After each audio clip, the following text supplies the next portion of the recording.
अस्सलाम वालेकुम दोस्तों, मैं हूं मोहम्मद शुमाइम और मैं आपको वेलकम करता हूं हमारे channel radon 22 game development studio में। तो आज का हमारा टॉपिक है व्हाट इज़ SDLC, मतलब सॉफ्टवेयर डेवलपमेंट लाइफ साइकिल। अब ये सॉफ्टवेयर डेवलपमेंट लाइफ साइकिल क्या चीज़ है? अब देखें, कोई भी चीज़ हो उसकी जो एक प्रोसेस होता है उसका एक पूरा एक लाइफ साइकिल होता है कि स्टेप बाय स्टेप किस तरह से वो चीज़ें बनती हैं। कोई भी एक प्रोडक्ट हो, अगर मैं किसी भी सिंपल प्रोडक्ट की बात करूं तो उसमें भी अगर चिप्स वगैरह की मैं बात करूं, लेस चिप्स में, तो उसमें भी होता ये है कि पहले चिप्स की कटिंग होती है, फिर उसके बाद उसको फ्राई किया जाता है, फिर उसमें पैकेजिंग वगैरह होती है, फिर उसको सप्लाई किया जाता है। तो इस तरह से एक पूरा एक प्रोसेस होता है। तो बिल्कुल इसी तरह से सॉफ्टवेयर को बनाने का भी एक प्रोसेस होता है और उनके भी कुछ स्टेप्स होते हैं। तो आज हम उनको डिस्कस करेंगे। अक्सर लोगों का कॉन्सेप्ट ये होता है कि वो ये समझते हैं कि सॉफ्टवेयर को बनाना सिर्फ कोड का करना और सॉफ्टवेयर आपका रेडी हो गया। तो ऐसा बिल्कुल भी नहीं है। सॉफ्टवेयर को बनाने के लिए आपको कुछ चीज़ों का ख्याल रखना पड़ता है। अगर आप उन चीज़ों का ख्याल नहीं रखेंगे तो आपको सॉफ्टवेयर आप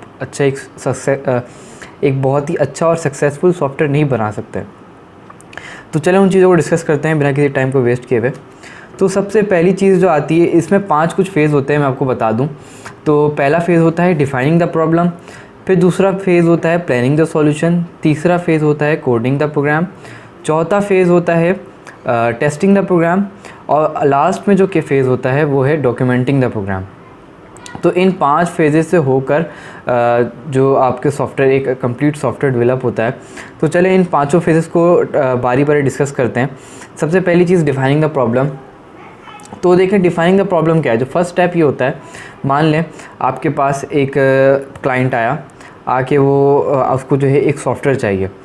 तो वो सबसे पहला जो काम करेगा वो ये करेगा कि अपनी प्रॉब्लम को डिफ़ाइन करेगा। किस तरह से? वो आपके पास आएगा, आकर वो आपको बताएगा कि मुझे क्या क्या चीज़ें चाहिए। मतलब कि वो सॉफ्टवेयर किस चीज़ पर बेस करेगा, कि वो एजुकेशन पर्पस में है, या वो कहीं ऐसा ब्लॉगिंग वगैरह तो नहीं कर रहा, या उसको कुछ गेम चाहिए, या उसको कोई डेटाबेस वाला सॉफ्टवेयर चाहिए, किस तरह का सॉफ्टवेयर चाहिए। तो एक प्रोग्रामर की जो पहली जो फर्स्ट स्टेप होता है, जो सही स्टेप ये होता है कि वो उसकी प्रॉब्लम को समझे कि वो कहना क्या चाहता है, उसको डिज़ायर आउटपुट क्या चाहिए। उन चीज़ों को अपने पास नोट डाउन कर ले कि अच्छा इनको ये टूल चाहिए, इस तरह का इंटरफेस होगा। कुछ लोग ऐसे होते हैं जिनको डार्क इंटरफेस पसंद होता है, कुछ लोग ऐसे होते हैं जिनको लाइट इंटरफेस पसंद होता है, कुछ को दोनों पसंद होता है। तो इन चीज़ों को डिफ़ाइन करना, उसका मैकेनिज़्म किस तरह से होगा, क्योंकि हर सॉफ्टवेयर का मैकेनिज़्म थोड़ा सा डिफरेंट होता है। तो उन चीज़ों को भी देखना। तो ये क्या कहलाता है, डिफ़ाइनिंग द प्रॉब्लम, कि आपके पास क्लाइंट आएगा, आकर अपनी प्रॉब्लम को डिफ़ाइन करेगा। और जो डेवलपर, यानी कि हम जो डेवलपर हैं, हमारा काम ये है कि उन प्रॉब्लम को सुनना और समझना कि क्लाइंट हमसे आउटपुट क्या चाह रहा है। जब तक हमें पता ही नहीं चलेगा कि हमें बनाना क्या है, तो हम किस तरह से आगे काम करेंगे। तो सबसे पहला फर्स्ट स्टेप यही होगा, आपको इस चीज़ पर लाजमी इम्प्लीमेंट करना पड़ेगा कि जो यूज़र है वो अपनी प्रॉब्लम को ब्रीफली डिफ़ाइन कर दें। कहीं ऐसा तो नहीं यूज़र ने आके बताया कि भाई ऐसा ऐसा मुझे चाहिए, ये चाहिए, वो चाहिए, आपने बनाया और यूज़र को अच्छा ही नहीं लगा तो आप उसमें दोबारा रिवीजन कर रहे हैं। तो ये तरीक़ेकार बिल्कुल गलत है। बिल्कुल पहले जब आपके पास यूज़र आए तो आप उससे कंप्लीट प्रॉब्लम को डिफ़ाइन करें कि वो आखिर चाहता क्या है। तो चलें सेकंड स्टेप को डिस्कस करते हैं। तो सेकंड स्टेप ये कि एक बार आपके पास आपके क्लाइंट ने क्लियर अंडरस्टैंडिंग, आपको क्लियर डिस्क्रिप्शन दे दी कि उसको डिज़ायर आउटपुट क्या चाहिए। तो अब आप इसमें देखेंगे कि इसमें टूल्स कौन कौन से यूज़ करने हैं, कौन सी प्रोग्रामिंग लैंग्वेज यूज़ करनी है। आपको प्लान करना है कि कौन सी चीज़ें सूटेबल रहेंगी। मिसाल के तौर पे अगर वो जो आपके पास यूज़र आया है उसने आपको एक वेबसाइट बनाने दिया, तो आप HTML CSS जावा इन प्रोग्रामिंग लैंग्वेजेस का यूज़ करेंगे। और आपको कोई एक ऐसा सॉफ्टवेयर बनाने दिया तो उसमें C#, C++, पाइथन, इस तरह के प्रोग्रामिंग लैंग्वेजेस को यूज़ करेंगे जो आज जिस चीज़ में आप एक्सपर्ट हो।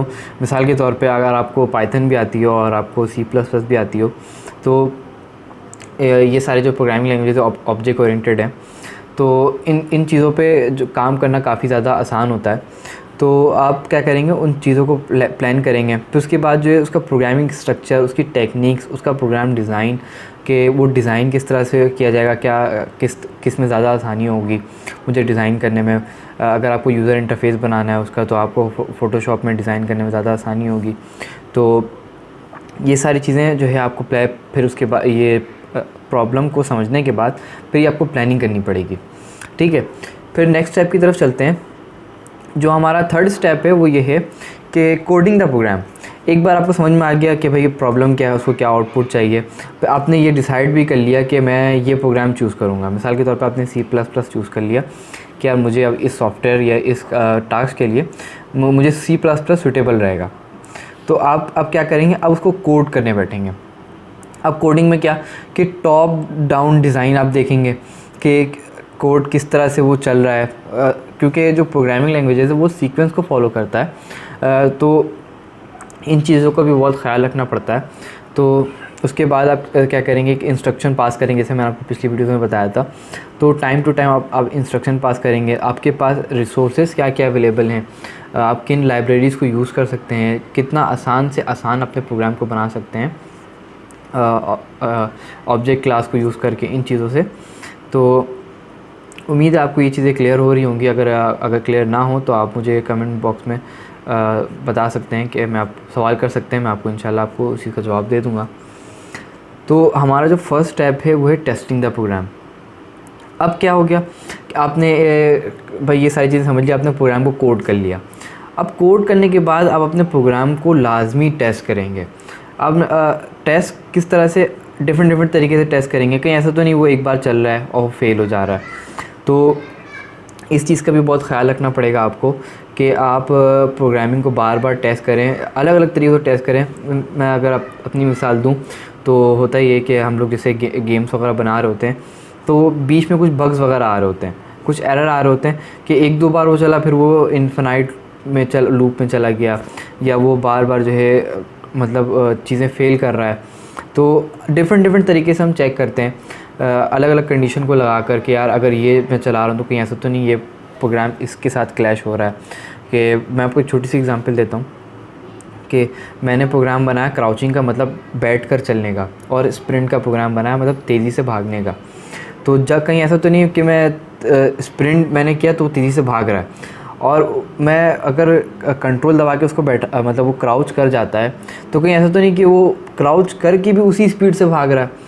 तो इन चीज़ों को डिफरेंट तरीक़ों से चेक करना पड़ता है कि कहीं ऐसा तो नहीं कि भाई ये मसला आ गया, ये मसला आ गया। तो फिर अगर आप यूज़र को सीधा जो क्लाइंट है, अगर आप उसको सीधा कोड आप उसको दे देंगे बिना टेस्ट किए हुए, तो क्लाइंट आपको जो है ख़राब रिव्यू देगा।